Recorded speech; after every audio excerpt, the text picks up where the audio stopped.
IMF के साथ जब बैठे होंगे तो कोई चीज तो सोची गई होगी कि जो मौजूदा आप हैं, हम हैं, सैलरी जो क्लास है वो टैक्स दे, जो मैन्युफैक्चरर हैं जो ऑलरेडी टैक्स दे रहे हैं वो टैक्स दें, जो लार्ज स्केल मैन्युफैक्चरर हैं वो दें।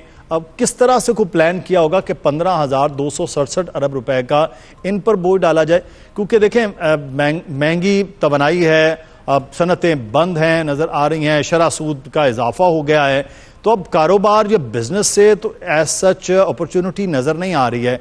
तो फिर कुछ हुकूमत ने कुछ तो प्लान किया होगा कि यहां से निकाला जा सकता है। वो कौन से ऐसी जगह है जहां से उन्होंने टैक्स सोच लिया है कि टैक्स वसूल होगा, और ये अगर टैक्स वसूल करने का चीजें आ रही हैं तो फिर इसका मतलब है कि प्रैक्टिकली महंगाई का बोझ जो है वो भी साथ ही साथ स्विच होता रहेगा with the passage of time. जी बिल्कुल, आप ठीक कह रहे हैं। इसी वजह से देखिए, हुकूमत ने जो चीजें आईएमएफ के साथ डिस्कस की हैं, उन्होंने कहा जी कि हम जो जिस हद तक हमने टैक्स बर्डन बढ़ा दिया है, चाहे वो इंडिविजुअल्स हों या पाकिस्तानी कंपनीज या इंडस्ट्रियल यूनिट्स हों, अब वो सिचुएशन पॉइंट पे जा चुके हैं। अगर आपने मजीद टैक्स का बोझ डाला, अभी भी आप मार्केट के अंदर जाके देखें तो पाकिस्तान में जो काउंटरफीट या जाली चीजें हैं वो जितनी भी हैं वो इस टाइम उनका शेयर बढ़ता हुआ महसूस हो रहा है, क्योंकि जो फॉर्मल सेक्टर है उसकी कॉस्ट ऑफ डूइंग बिजनेस इतनी ज्यादा है कि उसके मुकाबले में जो लोग टैक्स नेट के अंदर नहीं हैं वो जाली चीजें अपनी लेकर मार्केट के अंदर आ रहे हैं और वो मार्केट का शेयर बड़ी तेजी से अपनी जानिब शिफ्ट कर रहे हैं। यानी पाकिस्तान का इनफॉर्मल सेक्टर का शेयर या टैक्स चोरी जो लोग करते हैं उनका शेयर बढ़ना शुरू हो गया। तो ऐसे वक्त में हुकूमत पाकिस्तान ने जो तजावीज़ दी आईएमएफ को, वो मैं आपके सामने रख देता हूँ। वो तजावीज़ ये थी कि जो सैलरी क्लास है उसका टैक्स बर्डन कम किया जाए।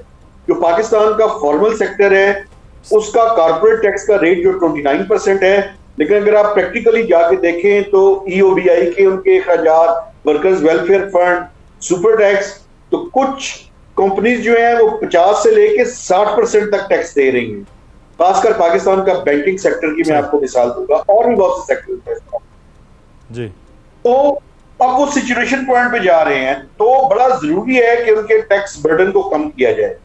यही आर्गुमेंट आईएमएफ के सामने पेश किया गया। आईएमएफ भी इससे एग्री करता है, लेकिन जहां पे आईएमएफ और हुकूमत पाकिस्तान के दरमियान डिफरेंस ऑफ ओपिनियन है वो ये है कि आईएमएफ ये भी पूछता है कि चले हम सैलरी क्लास को भी आपके कहने पे लीनियर टोन से रखते हैं, टैक्स रेट्स को कम करते हैं। हम सुपर टैक्स को जो कि 10% है मैक्सिमम, उसका भी 1.5 से 2% रेट को कम कर देते हैं। उसकी एक कॉस्ट होगी। आप ये बताएं कि जो अगले माली साल का टारगेट है ये आप कैसे अचीव करेंगे। इसी वजह से मैं आपको बताऊं कि आईएमएफ ने जो ये तजवीज दी है, जो कि जीएसटी का रेट जो है वो 18% जो स्टैंडर्ड रेट है उसको बढ़ाकर 19% कर दिया जाए, ये हाईली इन्फ्लेशनरी होगा। आईएमएफ और हुकूमत पाकिस्तान तो कह रही है कि 250 से 300 अरब रुपए आएंगे, लेकिन मैं आपको बताऊं कि ये 400 से 500 अरब रुपए का नुस्खा है, सिर्फ 1% ऑफ जीएसटी। उसकी वजह ये है, और दूसरी बात ये है कि ये इनडायरेक्ट टैक्स है, यानी ये गरीब के ऊपर ज्यादा इसका बर्डन आएगा। देखिए, इस टाइम एक मुश्किल सूरत हाल है। मैं समझ सकता हूं कि हम आईएमएफ के प्रोग्राम के अंदर है, मगर ये भी कोई आसान रास्ता नहीं है, लेकिन एक रास्ता मौजूद है। वो रास्ता ये है कि आप एग्रीकल्चर इनकम टैक्स क्यों नहीं लगाते, आप रिटेलर्स के ऊपर टैक्स क्यों नहीं लगाते, उनको टैक्स नेट के अंदर क्यों नहीं लेकर आते। ये दो शोबे ऐसे हैं कि अगर जीडीपी को देखा जाए तो रिटेलर्स और एग्रीकल्चर सेक्टर का जो कंट्रीब्यूशन है जीडीपी के अंदर वो कुछ 40 से 50%, और ये दोनों सेक्टर्स टैक्स नहीं दे रहे। ना रिटेलर्स टैक्स देते हैं, ना पाकिस्तान के एग्रीकल्चर जो बड़े बड़े फ्यूडल्स हैं। तो इसका मतलब है एक जमात बिल वास्ता और एक बिला वास्ता तौर पर हुकूमत के साथ है, तो ये टैक्स दोनों वो नहीं आएंगे। लेकिन एक चीज के ऊपर मैं आपसे खबर लेना चाहूंगा कि इलेक्ट्रिक गाड़ियों और हाइब्रिड गाड़ियों और सोलर पैनल, ये 3 चीजों के हवाले से महताब साहब, क्या इस पे जो टैक्स छूट चल रही थी वो खत्म हो रही है और ये भी अब 18% में आएंगे, या हो सकता है 19% तक चले जाएं और ये चीजें फिर महंगी होंगी? देखिए, चंद दर्जन आइटम्स ऐसे हैं जिन पे रिड्यूस रेट्स हैं। उसमें फर्टिलाइजर है, उसमें आपका जो है वो सोलर पैनल्स है, सोलर पैनल्स पे 10% है, इलेक्ट्रिक गाड़ियां हैं जिन सेल पे 1% है, हाइब्रिड गाड़ियों का 10.5% है। आईएमएफ तो ये प्रपोज कर रहा है कि इन सब पे स्टैंडर्ड रेट चाहे 18 हो या 19 हो उस पे लेके जाया जाए, लेकिन मिनिस्ट्री ऑफ इंडस्ट्रीज के लोगों ने आईएमएफ से रिक्वेस्ट की थी कि खासकर जो इलेक्ट्रिक गाड़ियां हैं उनके ऊपर आप अभी सेल्स टैक्स ना बढ़ाएं, क्योंकि एक हमने आईएमएफ से क्लाइमेट फाइनेंस के लिए भी 1.4 बिलियन डॉलर्स का लोन लिया हुआ है। तो एक तरफ आप एनवायरनमेंट को प्रोटेक्ट करना चाहते हैं, दूसरी तरफ जो इलेक्ट्रिक गाड़ियां हैं उनको आप डिस्करेज करना चाहते हैं। तो ये आर्गुमेंट मिनिस्ट्री ऑफ इंडस्ट्रीज का और आईएमएफ की टीम का बड़ा हीटेड यहां इस्लामाबाद में हुआ चंद हफ्ते पहले।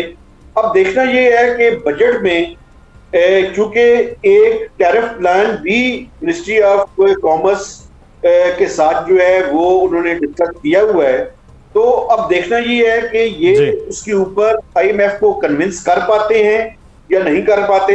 ये 5 जून को ही क्लियर होगा, लेकिन आईएमएफ की तरफ से ये प्रपोजल जरूर है कि आप इनको स्टैंडर्ड रेट पर ले जाए। अच्छा माधव साहब, आखिर में एक चीज जो है, एनएफसी का कोई नया फॉर्मूला तय हो रहा है, आईनी तरमीम तो बज़ाहिर नहीं लग रही है माली वसाइल पर तकसीम के हवाले से, तो क्या कोई चीज सामने आ रही है कि एनएफसी का कोई फॉर्मूला हो जाए, सूबों को जिम्मेदारियां माली तौर पर को दी जाएं, ऐसी कोई चीज हुकूमत तैयार कर रही है, क्या खबर है?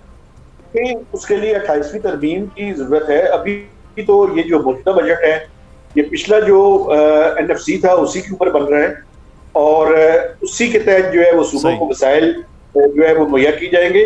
इसके बाद अलबत्ता बाज़ इस्लामाबाद में सुनाई देती है कि 28वीं आईनी तरमीम के ऊपर उन्होंने बातचीत जो है वो करनी है, लेकिन ये डिपेंड करता है कि पॉलिटिकल पार्टीज इसके ऊपर क्या करती हैं, लेकिन अगर उन्हें करना हुआ तो वो कर लेंगे। सही, ठीक है, बहुत शुक्रिया। महताब आदिर साहब हमारे साथ मौजूद है, सीनियर साहब। और अब नया बजट है, बजट में हुकूमत ने बड़ा लंबा चौड़ा टैक्स आदाफ रखा है, लेकिन वो वसूल आवाम से करना है। वो कैसे करना है वो 5 जून को बजट के साथ ही नजर आएगा। आईएमएफ के साथ जब बैठे होंगे तो कोई चीज तो सोची गई होगी कि जो मौजूदा आप हैं, हम हैं, सैलरी जो क्लास है वो टैक्स दे, जो मैन्युफैक्चरर हैं जो ऑलरेडी टैक्स दे रहे हैं वो टैक्स दें, जो लार्ज स्केल मैन्युफैक्चरर हैं वो दें। अब किस तरह से को प्लान किया होगा कि 15,267 अरब रुपए का इन पर बोझ डाला जाए, क्योंकि देखें महंगी तवानाई है, अब सनतें बंद हैं नज़र आ रही हैं, शरह सूद का इजाफा हो गया है, तो अब कारोबार या बिजनेस से तो एज सच अपॉर्चुनिटी नज़र नहीं आ रही है। तो फिर कुछ हुकूमत ने कुछ तो प्लान किया होगा कि यहाँ से निकाला जा सकता है।